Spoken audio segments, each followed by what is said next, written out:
Oui, bonjour à tous. Jean-Charles Damien. Je suis le docteur Lamy, je travaille au CHU de Marseille et je m'occupe de la chirurgie de l'épaule depuis une dizaine d'années dans le service du professeur Jean-Noël Argenson. Alors, c'est plutôt un service de genoux, je sais, mais il y a aussi des épaules. Et bonjour à tous, je suis le docteur Griot, moi je travaille à la clinique des Fleurs à Olioul, à côté de Toulon. Et donc on va vous parler avec Damien Lamy, nous allons vous parler de concilier le ciel ouvert et l'arthroscopie.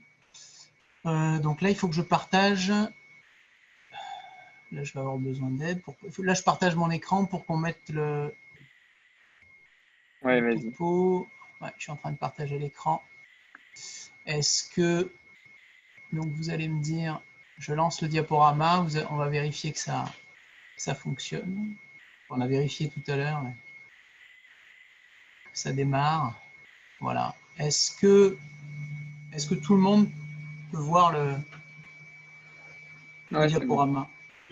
C'est bon, Jean-Charles. C'est bon? On peut y aller? Alors, excusez-moi, juste pour finaliser, il y a un système qui s'appelle Converser sur Zoom. Si vous avez des questions, n'hésitez pas à les écrire.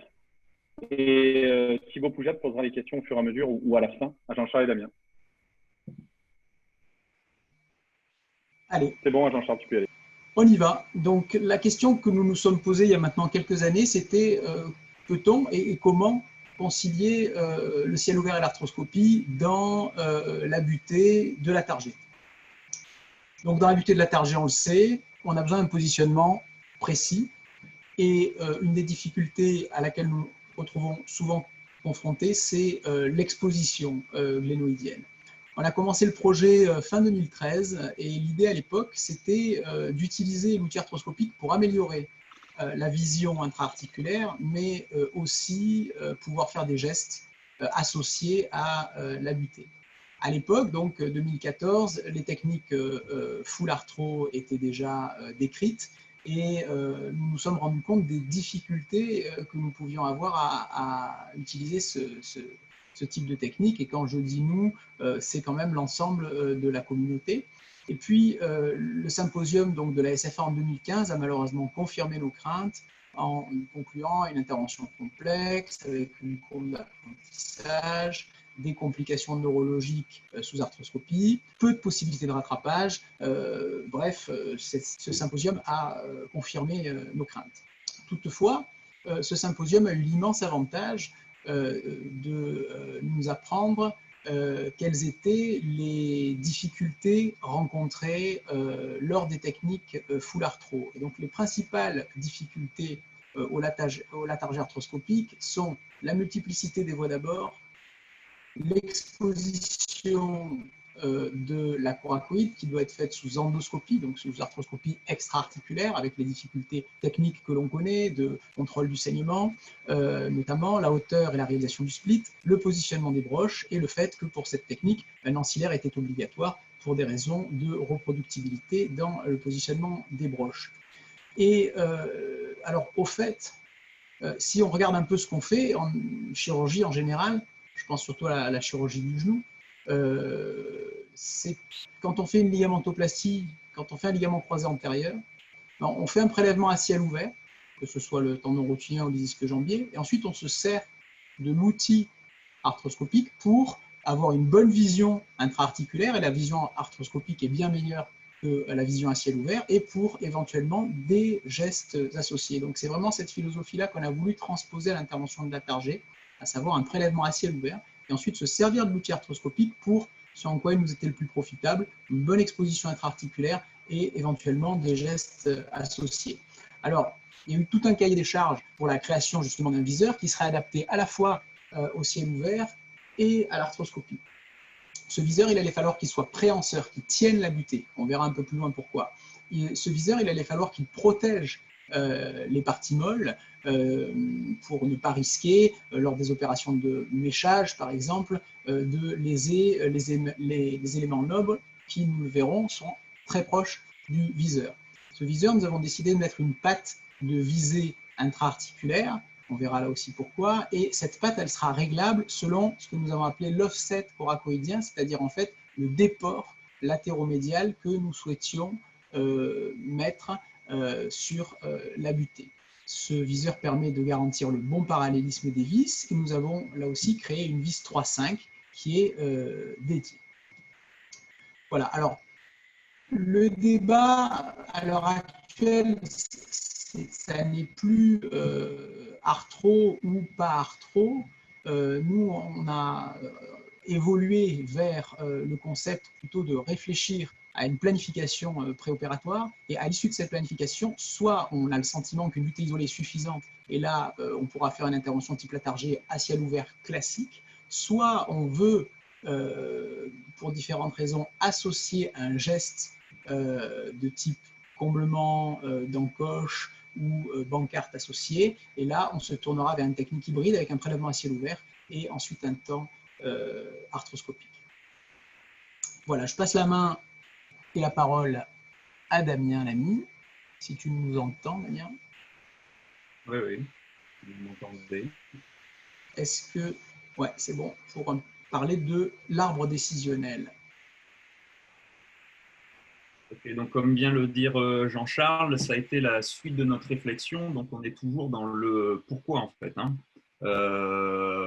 Pourquoi on a envie d'avoir quelque chose qui nous permet de répondre à une demande. Donc plutôt que de partir de l'outil, dans notre réflexion, on est plutôt parti de la consultation, c'est-à-dire ce qui nous concerne tous finalement. Qu'est-ce que dans ma réflexion, j'aimerais avoir comme possibilité pour répondre à une indication.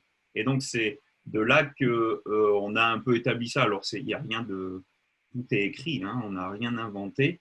Mais disons que lorsqu'on se retrouve, on le sait tous, face à un patient pour lequel on sait qu'on veut indiquer une butée, mais malgré la réalisation de cette butée, on peut avoir un certain nombre de craintes. Alors, c'est peu de patients, hein, c'est probablement, je ne sais pas, à la louche 10%, mais c'est par exemple voilà, le grand sportif à qui on peut faire une butée, mais qui est quand même très hyperlaxe, et donc on a envie de faire une retention capsulo-labrale dans le même temps, ou au moins une retention capsulaire pour lui garder une bonne proprioception.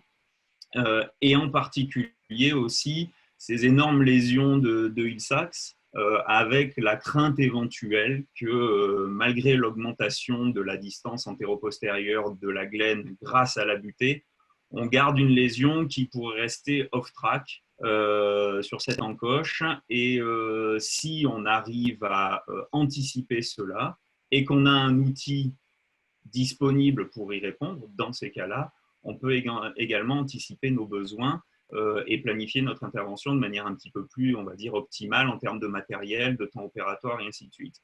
On a même commencé éventuellement à une réflexion sur la numérisation du post-opératoire, c'est-à-dire de notre épaule après la mise en place de la butée, et d'essayer de voir si une évaluation numérique du glénoïde tract post-réalisation de butée pourrait nous permettre d'anticiper un éventuel off-track du Hill-Sachs, ce qui nous permettrait d'être encore plus précis dans ce type d'indication. Et enfin, bon, c'est vraiment pas les plus fréquents. Vous le verrez après. Pour l'instant, moi, j'en ai jamais fait à titre personnel. Les patients de plus de 35 ou 40 ans qui ont des lésions bicipitales ou de coiffe associées pendant la réalisation de la butée qu'on aurait identifié avant. Donc, du coup, quand on a planifié en préopératoire, on peut anticiper le choix d'une technique si on a un outil qui le permet, c'est-à-dire soit une technique hybride, c'est-à-dire que finalement, on va faire notre butée avec le même cahier des charges que la technique à ciel ouvert, mais on a un arthroscope dans l'épaule qui permet éventuellement de faire ces gestes associés. Alors, on parlera plus tard de la séquence éventuelle des gestes associés. On peut passer la dia. Merci. Et donc, en fonction de notre choix technique, on reste sur le même outil. Donc, on n'est pas surpris sur l'utilisation d'un outil éventuel. C'est juste que dans notre séquence, on va adapter, vous voyez par exemple dans la technique hybride, si je choisis d'avoir la volonté d'avoir un arthroscope dans l'épaule pour réaliser des gestes associés, j'anticipe, j'ai préparé mon arthroscopie. Vous allez voir après, on détaillera un peu les steps. On fait quand même tout le début qui correspond à un prélèvement à ciel ouvert, une préparation d'une butée classique. On va simplement ne pas ouvrir la capsule. On fait notre split à ciel ouvert, on ne va pas ouvrir notre capsule. Après, on fixera sur l'ancillaire, on mettra en attente l'ancillaire au sein du split que l'on aura fait, à ciel ouvert, avec un décollement de la fosse sous-scapulaire pour avoir la place de laisser en attente là-dedans. Et ensuite, on fera notre arthroscopie avec une voie optique postérieure, un décollement capsulaire. On en reparlera tout à l'heure. Voilà un peu pour l'idée plutôt d'utiliser l'outil comme un aboutissement d'une indication et d'une planification préopératoire qu'on espère encore plus précise dans les années à venir, dans les mois à venir ou années à venir. Mais le cheminement était plutôt celui-là que de partir de l'outil et d'une contrainte technique qui nous fait remonter un peu à rétro notre planification. Ok, on peut passer à la suite, Jean-Charles. Oui, merci Damien. Moi, je voulais un petit mot sur le développement, c'est-à-dire ce qu'on a pu faire ces dernières années. On a commencé par faire 2 études cadavériques au laboratoire d'anatomie de la faculté de Nîmes. On a fait la première étude en 2016, qui était une étude de faisabilité. Cette étude, elle nous a appris qu'on pouvait faire un ancillaire qui maintienne fortement la butée. Et on a étudié, ça c'est la diapositive qui est en haut à droite, les rapports avec le plexus. Voilà, cet ancillaire, on l'a designé de façon à ce qu'il nous permette d'avoir des vis parallèles, car on le sait, c'est le parallélisme des vis qui garantit la bonne compression et la bonne compression de la butée sur la face antérieure de Glenn. Et enfin, on a pu réaliser au laboratoire d'anatomie de l'arthroscopie et on s'est rendu compte qu'on pouvait très facilement associer du ciel ouvert et de l'arthroscopie, sous réserve, comme l'a dit Damien tout à l'heure, de respecter la capsule articulaire lors du prélèvement pour que l'articulation soit continente et que nous n'ayons pas de fuite de sérum phi pendant la partie arthroscopique. Voilà. Cette étude, on l'a faite en 2016 et on a pu la publier dans Maîtrise orthopédique en décembre de l'année suivante. On a fait une deuxième étude début 2019, simplement pour valider on va dire les mensurations de l'ancillaire définitif et de valider définitivement la vis. Voilà. Là, je vais repasser la parole à Damien qui va nous parler un petit peu de cette vis et des études biomécaniques que nous avons fait autour de systèmes de fixation. Oui, merci Jean-Charles. Donc, comme vous l'a dit Jean-Charles, au début, dans l'introduction, on a pris l'option d'une vis cannulée autocompressive type Herbert pour avoir un côté un peu plus moderne. Alors, on vous en reparlera à la fin. Il y a tout à fait la possibilité de garder éventuellement une vis à tête classique dans l'ancillaire pour ceux qui ne se sentent pas à l'aise avec ce genre de vis. Mais très clairement, cette vis, c'est une vis de 3,5 qui a été testée sur une étude biomécanique sur la dia suivante, qui vient d'être acceptée en publication. Si tu as la dia suivante, Charles, ouais, super. Donc, une étude biomécanique qui, on en a déjà vu, et il y en a quelques-unes publiées. On a fixé une scapula dans la résine, puis on a fixé une coracoïde latargée avec les différents modèles de fixation et on a tracté dans 2 axes différents, un dans un vecteur qui correspond à peu près à la traction du coracobiceps, un autre, un vecteur plutôt latéromédial qui correspondrait à une tête humérale qui vient un peu cogner. Alors c'est purement in vitro, c'est purement biomécanique, mais enfin ça nous donne une bonne idée. Donc globalement, ces vis autocompressives rendent le service. On n'a pas appris grand-chose si ce n'est qu'une vis isolée est probablement la tenue la moins performante dans ces vis. On décrira un petit peu tout à l'heure dans la technique de fixation de l'ancillaire. L'ancillaire participe à la préparation de l'empreinte et du trou, en fait, de l'empreinte de la tête de vis, puisqu'il compacte et il fait une espèce de taraudage du trou pour accepter l'empreinte de la tête de vis. Donc, elle n'est pas rentrée en force, cette tête de vis. Elle vient vraiment pour comprimer et finir d'appliquer la butée en associant un caractère non débordant de la tête de vis. Voilà pour l'étude biomécanique. On a ensuite fait une étude clinique préliminaire. Alors, c'est pour vous en dire un mot. Pour l'instant, elle n'est pas encore publiée, elle est rédigée, elle va être soumise dans pas longtemps, mais c'est pour vous en donner un peu les premiers résultats. On a 41 patients avec un recul minimum de 12 mois, mais environ à 2 ans. Bon, rien de particulier sur la clinique. On n'a pas déploré de complications neurovasculaires, ce qui est quand même la crainte éventuelle, en particulier sur les butées arthro et la butée en général. On a eu une complication sur un démontage précoce qui était en fait un sepsis documenté qui a été réalisé par une Dani Linette.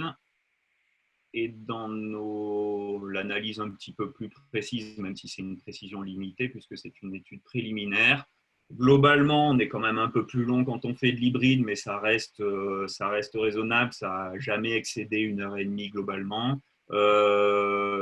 On a fait à peu près un cinquième en hybride. Alors, on n'a réalisé aucun geste de coiffe dans cette série-là. On a fait un remplissage et cette réinsertion capsulo-labrale. Voilà, les résultats cliniques correspondent à la littérature pour l'instant, mais vu qu'on est un recul moyen de 2 ans et un recul minimum de 12 mois, on sait que ce n'est pas là que ça se passe, en dehors des complications précoces. Mais pour l'instant, ça se passe bien d'un point de vue clinique, mais c'est très préliminaire. Damien, je te propose, je vais commenter la partie un peu plus technique maintenant sur l'animation 3D. Alors, là, c'est simplement, on verra ensuite des cas au bloc opératoire, mais là, c'est un peu pour préciser la séquence. Donc, on commence par un abord delto-pectoral classique dans le sillon. Ça, il n'y a rien de nouveau. On aborde la coracoïde, on sectionne le petit pectoral et le lac, et ensuite, on va réaliser l'ostéotomie coracoïdienne. Voilà. La coracoïde est ensuite libérée sur environ 2 cm, ce qui permet de l'extérioriser et de la préparer de façon tout à fait sûre. On va réaliser ensuite le split et aviver la partie antérieure de la glène selon la technique où chacun aura ses habitudes.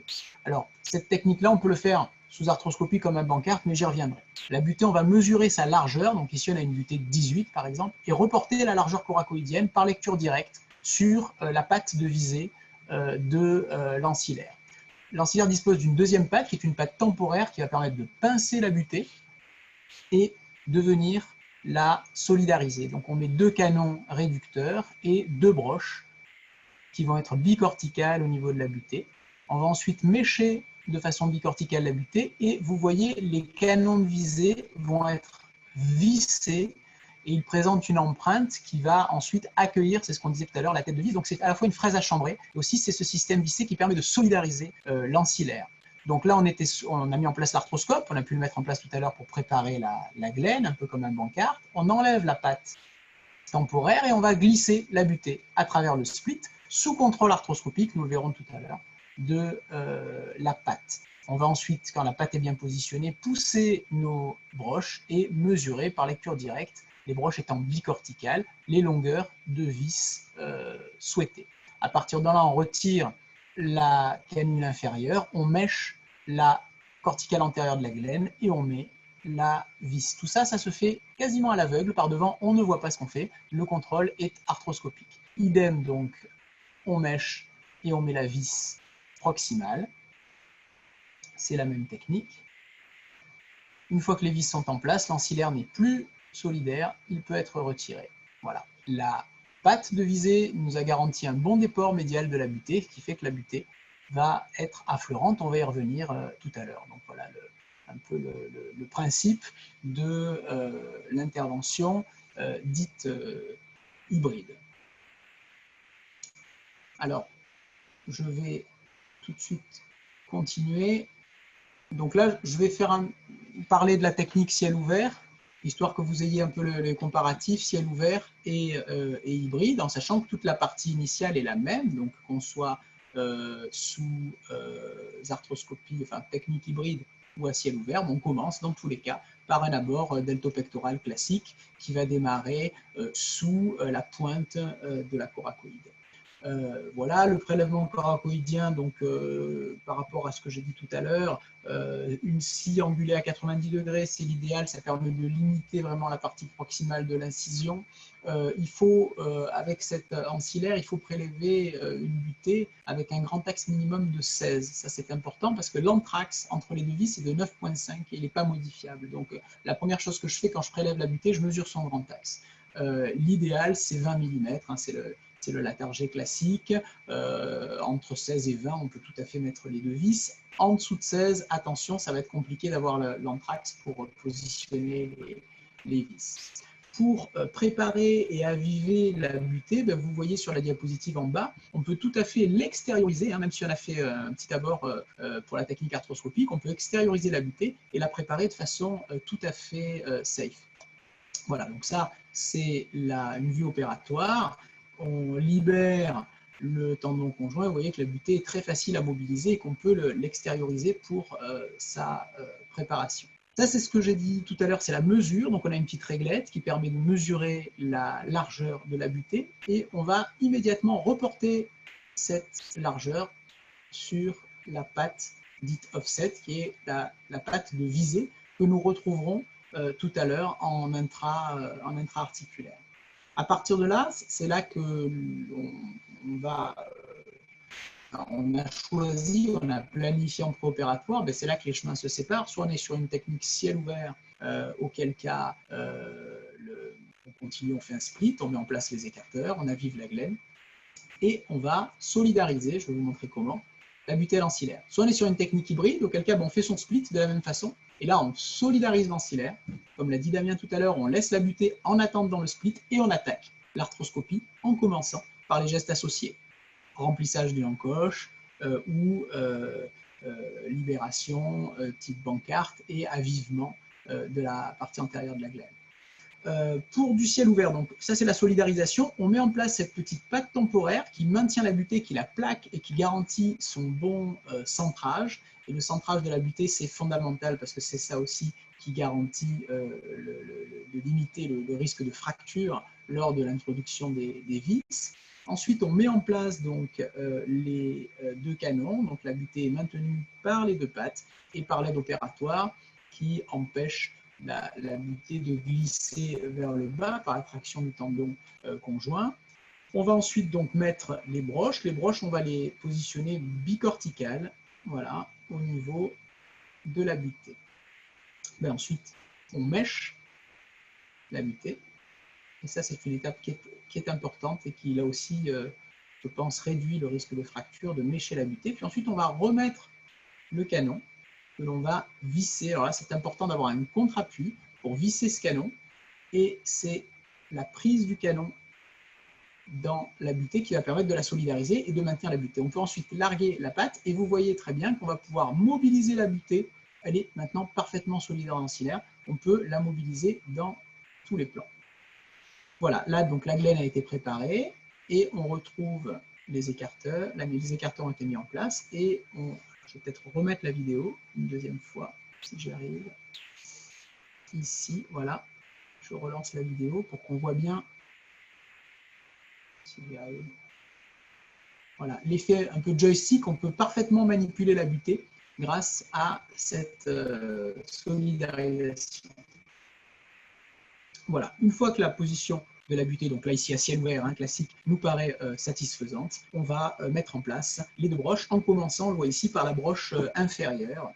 Cette broche inférieure, c'est important de commencer par la broche inférieure parce que tout simplement on veut être le plus bas possible, donc le risque c'est d'être trop bas. Si on est trop bas, on s'en rendra compte immédiatement parce qu'on n'a pas d'os à la mise en place de la broche inférieure.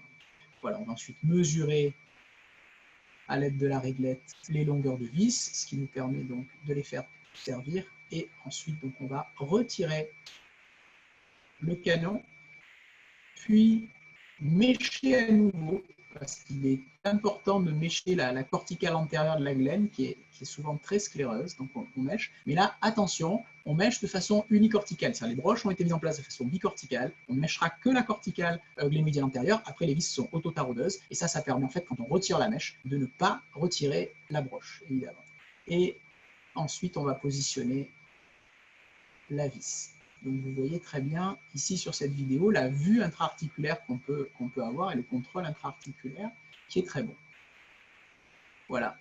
L'ancillaire est ensuite retiré et vous avez ici donc la butée qui est affleurante et qui est parfaitement solidaire. On a une très bonne tenue, ces vis de 3,5. C'était vraiment la bonne surprise dans le développement, ces vis qui tiennent très bien et qui sont, comme on le voit, affleurantes à la butée, c'est-à-dire qu'elles sont dans la logette qui a été chambrée. Hein, ces 3 en 1, ce sont des fraises à chambrer. Et les vis sont tout à fait affleurantes.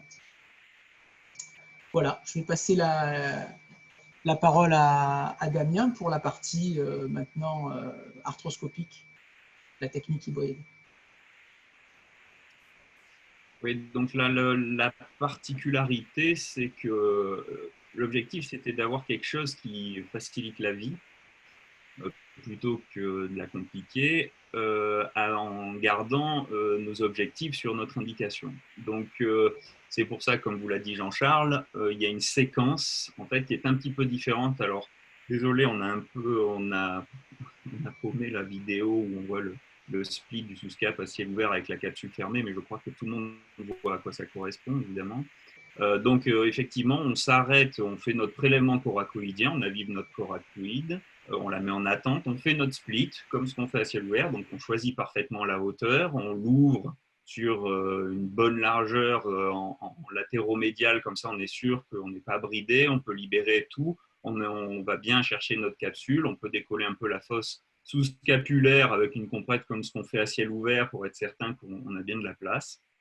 Ensuite, on s'arrête, on n'ouvre pas l'articulation, on vient refaire la séquence qu'on vient de voir de solidarisation, c'est-à-dire qu'on attrape notre butée et on fait les 4-5 séquences qui nous permettent de visser nos canons à la butée. Et une fois qu'on a une butée, alors c'est important parce que le fait que le pas de vis morde bien la coracoïde, et ça mord vraiment bien, c'est très agréable parce que c'est conique. Et il y a, je ne sais pas si vous avez fait attention, mais quand on descend le canon, il y a une butée métallique qui empêche le canon de descendre plus loin que ce qui est autorisé par le pas de vis. C'est-à-dire en tout cas, on a un maximum de contrôle sur le risque d'enfoncer trop loin. On ne peut pas enfoncer plus loin que le pas de vis, puisqu'il y a une espèce de butée, comme les mèches à butée un peu dans les cheminées vissées qui empêchent la mèche d'aller trop loin. Là, c'est un petit peu la même chose.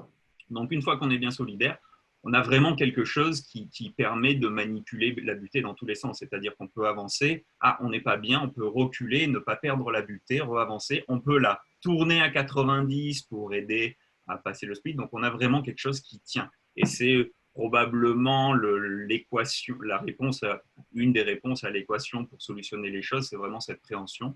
Et donc, une fois qu'on a mis en attente notre butée au bout de notre ancillaire dans le split, au fond du split, on fait notre arthroscopie postérieure. Alors, on a un petit film à suivre. Voilà, la qualité, pas forcément. Donc, vous voyez là, on voit que ça pousse derrière. Donc, c'est ce qui est derrière. Donc, c'est une encoche. Alors, moi, la vidéo saute un peu. Je ne sais pas. Probablement que j'habite trop loin du relais. Mais voilà. Donc, bon, là, il n'y a pas de surprise. Il n'y a plus de bourrelet sur cette épaule. Donc, on n'est pas très inquiet. On fait un décollement du ligament gléno-huméral moyen et inférieur, comme on a l'habitude de faire lorsqu'on fait un bancarte.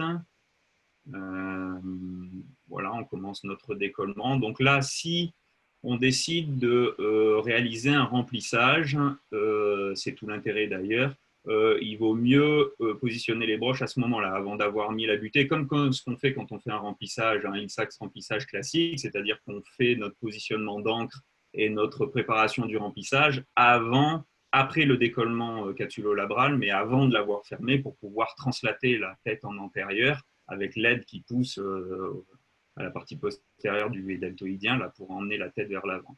Bon, sur ce patient, on n'a pas fait de remplissage. Donc, on continue avec le TOTS qui aide le décollement capsulo-labral. C'est souvent des capsules qui ne sont pas terribles. On fait notre avivement. Alors là, on peut tout à fait, parce qu'on peut se poser la question, oui, mais alors est-ce qu'on est confortable à passer les instruments là, par la deltopec avec le deltoïtigène? On n'a pas vraiment fait une voie d'abord. Il est tout à fait possible de faire une voie d'abord antérolatérale, associée pour venir sur le côté et pas à chaque fois rechercher passer juste au-dessus de l'ancillaire, rechercher le passage dans le sillon deltopectoral. On fait une petite antérolatérale, ça permet d'arriver, on vient un peu de côté, mais c'est pas grave, on peut même, par cette antérolatérale avec un switching stick, si on veut vraiment visualiser l'avidement de la glène, on peut aussi. Et ensuite, une fois qu'on a fait tout notre décollement capsulolabral et qu'on a éventuellement préparé pour nos gestes associés, on retrouve notre ancillaire qui va descendre. Alors là, on peut, pareil, manipuler un petit peu, normalement avec un bon split. Ça descend, vous allez voir, je vais reculer. Voilà, on recule, on voit qu'on peut tout à fait reculer, éventuellement améliorer un peu le split au passage et redescendre. On n'a pas perdu notre butée, elle est au même endroit, on sait où elle est. On descend selon la même séquence qu'on a vu tout à l'heure, on l'a pas remis, broche, petit coup de mèche dans le bord antérieur de glène, on descend nos vis et on retire l'ancillaire. Et là, on voit notre butée qui est positionnée avec le coracobiceps qui passait à travers le split, voilà, avec un petit palpeur. Bon, ça tient. Bon, ça, avec 2 vis, ça tient, mais il faut que ça tienne longtemps, c'est tout. Mais en général, là, ça tient. C'est surtout voilà, le caractère non débordant. Alors, c'est toujours pareil, à 30 degrés, c'est toujours difficile. Et ça, l'étude de la SFA et les études de positionnement nous l'ont montré. On en fera une également là-dessus, mais on a quand même de super sensations grâce à cette patte. Alors, on parlera après un peu d'un petit tips. Bon, voilà, et après, on fait notre bancarte associée pour rendre notre butée extra-articulaire et améliorer éventuellement la proprioception chez des sportifs qui seraient laxes. On en a quelques-uns quand même qu'on voit qui sont quand même gênés après la confection de butée, qui ne retrouvent pas toutes leurs sensations quand ils sont très laxes. Et donc, je trouve que c'est toujours... ça, vraiment, c'est un truc qu'il faut rendre à la butée arthrose, c'est que c'est quelque chose où, quand on le fait, on sort vraiment satisfait de l'épaule en disant là, j'ai mis ceinture bretelle. Donc, on n'a pas encore fait d'études radio-scan de nos positionnements. C'est en cours, ça va venir. Mais pour l'instant, sur nos positionnements, on a de bonnes sensations pair-op. Voilà, alors le petit penstrix, donc vous voyez. Alors, ce qu'on disait sous arthro, la patte intra-articulaire, c'est une aide précieuse. Mais c'est surtout le versant le plus proche de la butée qui est appuyé sur le bord antérieur de glène qui est important pour le caractère non débordant. Ce qui veut dire en d'autres termes que si notre pointe de patte vient toucher le fond de la concavité de la glène, on peut avoir une direction un petit peu trop latéro-médiale. Et donc, elle nous aide à visualiser ça aussi, c'est-à-dire que si elle touche tout le long, on risque d'être un petit peu... Donc on sait qu'il va falloir faire béquer notre patte intra-articulaire pour ne plus qu'elle touche le fond de la concavité de la glène et se fier surtout sur le bord le plus proche de la patte, le plus proche de la butée qui vient s'appuyer sur le bord antérieur. Donc tous ces éléments de maîtrise nous rassurent quant au côté débordant ou pas sous arthroscopie qui est toujours quasiment le plus difficile à juger. Voilà, et là, vous voyez aussi dans les... Vas-y, Jean-Charles. C'est un point important parce qu'on le sait, en arthroscopie, on a une bonne vision du caractère sous-équatorial de la butée, ça se fait assez facilement, mais on a des difficultés avec l'effet fort oblique de juger du positionnement latéromédial, d'où l'intérêt de la patte. Donc, en fait, ce qu'il faut bien avoir en tête, c'est que là, on est sous arthroscopie, donc on n'a pas le Fukuda qui nous projette l'épaule en avant, comme on peut avoir à ciel ouvert. Et donc, si on est, donc là, sur l'image telle que vous la voyez, on est sur une épaule gauche, la poignée de l'ancillaire, on l'a dessinée de façon à ce qu'elle soit toujours latérale, parce qu'on s'est rendu compte que le geste qu'il fallait faire sous arthroscopie, c'était le fait de pousser l'ancillaire vers le thorax, du latéral vers le médial. C'est-à-dire qu'une fois que la patte de visée est au bord antérieur de la glène, il va falloir faire ce geste de pousser l'ancillaire vers le thorax pour tout simplement écarter le bec de la patte de visée, c'est-à-dire la pointe, l'écarter un petit peu du fond de la glène, on l'écarte à peu près 2 mm, et là, la butée va s'en trouver parfaitement positionnée, un tout petit peu médialisée. Ça, premièrement, ça garantit le fait que la butée n'est pas débordante. Encore une fois, si la butée en fin de procédure apparaît un petit peu débordante, rien n'empêche de la fraiser au shaver pour la rendre parfaitement flush. Mais attention, ça garantit aussi le fait de pousser cet ancillaire, ça garantit le fait que les broches ne soient pas trop, on va dire, latéromédiales, parce qu'on le sait, c'est une des critiques qui a été faite aux techniques arthroscopiques. Si la broche est poussée trop en médial et bicorticale, il y a un risque de lésions nerveuses postérieures. Donc ça aussi, il faut s'en méfier. Donc ça, c'est un geste qui est important sous arthroscopie. Hein, encore une fois, ciel ouvert, on a un bon contrôle, on a le Fukuda qui pousse l'omoplate vers nous, mais sous arthroscopie, il y a ce geste-là qui est important.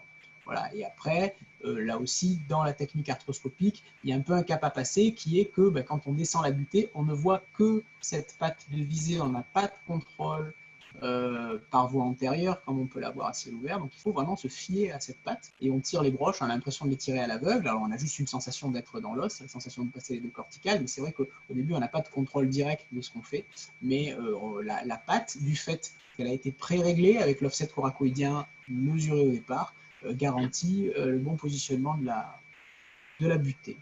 Damien, si tu avais des choses à ajouter. Non, je trouve que c'est vraiment. Il y a forcément une courbe de progression de prise en main de l'ancillaire. Alors, la prise en main de l'ancillaire, quant à au step solidarisation, que ce soit à ciel ouvert ou sous arthrose, il n'y a rien de très compliqué, vous l'avez vu. Hein. Après, chacun trouve ses petites astuces pour se faciliter ce temps-là, pour solidariser la butée à l'ancillaire. Ça prend, une fois qu'on en a l'habitude, ça prend moins de 6 minutes. Ce n'est pas quelque chose qui rallonge le temps opératoire. Et après, on gagne énormément de temps d'avoir la maîtrise de la butée, évidemment, et y compris à ciel ouvert. Donc ça, c'est la prise en main, on va dire, de l'outil. Et puis, pour ce qui est le versant arthro, comme toutes les techniques arthro, il en faut quelques-unes pour se dire, ça y est, je suis parfaitement à l'aise, je gagne du temps. Mais on n'a pas identifié de moments dangereux. Et surtout, ce qui est important, c'est que de toute façon, la préparation de la coracoïde, l'ancillaire, ou même pas l'ancillaire, mais à n'importe quel moment, on se retrouve dans une situation à minima de butée couchée tenue par deux vis à main levée, si on veut. On enlève tout, on sèche tout. On n'a pas coupé une butée plus petite ou préparé pour quelque chose qui est uniquement lié à une technique. On a fait 2 trous dans la coracoïde qui sont chambrés et qui sont taraudés, mais c'est tout. Donc à n'importe quel moment, si on ne se sent pas à l'aise, c'est très facile de retourner en arrière. De convertir, oui, tout à fait. On peut tout convertir à chaque étape. Ça aussi, c'est important pour la courbe d'apprentissage. Donc, je vais conclure. Cette technique hybride, on peut, voilà, techniquement, il n'y a pas de souci, on peut associer un abord mini-open et de l'arthroscopie. Le prélèvement, je pense, est mieux maîtrisé à ciel ouvert, c'est facile. Et on a voulu un temps arthroscopique simplifié, c'est-à-dire uniquement un abord postérieur et le fait de reproduire en intra-articulaire des gestes que l'on sait faire. Hein, donc je vais remettre la petite vidéo qui est ici. Quand on avive la glène sous arthro, c'est le même geste qu'un bancarte. Et donc on n'est pas dans l'inconnu. Encore une fois, si c'est compliqué, qu'on n'y arrive pas, on peut convertir.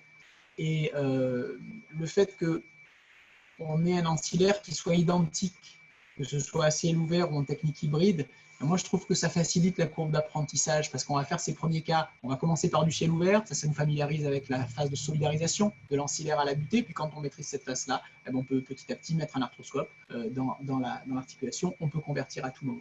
Je remets cette petite vidéo en bas qui montre bien le côté préhenseur. Vous voyez, pour passer le split, on est parfois obligé de faire vraiment des mouvements de rotation avec la butée et on voit très bien que ça tient, quoi. Et donc ça permet de positionner assez facilement la butée là où on le souhaite, y compris sous arthroscopie. Voilà, maintenant en conclusion, je veux dire que là on a initié un travail avec Damien sur maintenant la sélection des indications, c'est-à-dire qu'on est passé de je peux faire un geste arthroscopique, ça y est, c'est validé, on peut le faire, à quand est-ce que je dois faire ce geste arthroscopique. Et l'idée, c'est qu'on se rend compte là sur la série, on est peut-être à effectivement une vingtaine de pourcents. Alors au final, on verra, peut-être que sur les butées, il y en aura 15 ou 20% pour lesquels on souhaitera faire un geste. Donc à ce moment-là, opter pour une technique hybride, vraiment à la carte quand le patient le nécessite.